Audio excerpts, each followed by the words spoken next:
Hello guys, so good morning. I hope you had a great day ahead.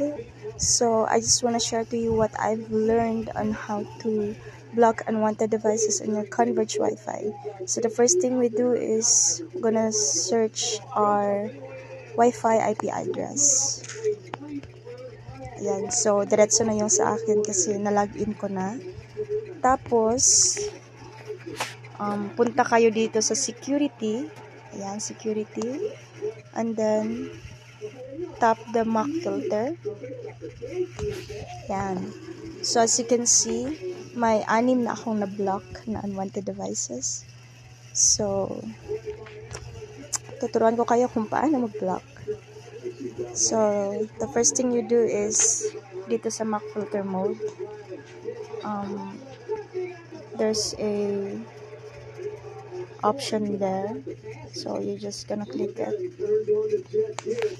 From allowed yan to block. Kasi kanina allowed yan. So, switch ko siya sa block.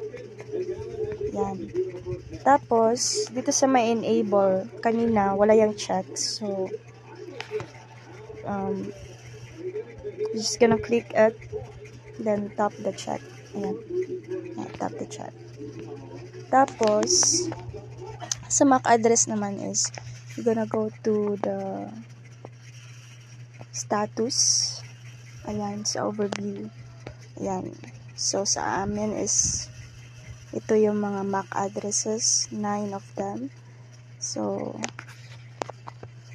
just gonna add this 26 chuchu na IP na MAC address.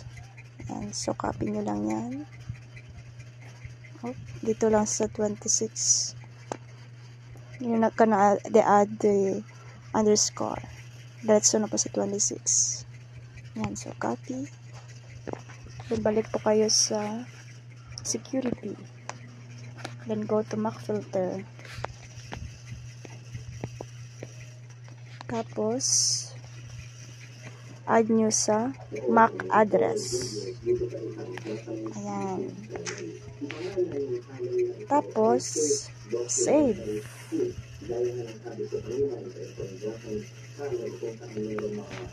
Ganyan lang po kadali. So, na-add na siya sa pangka 7th na-block ko na device. So, hindi na po siya makaka-connect. Siyempre, kasi blinak na. Ayan. And then, additional guys, is that yung Wi-Fi namin is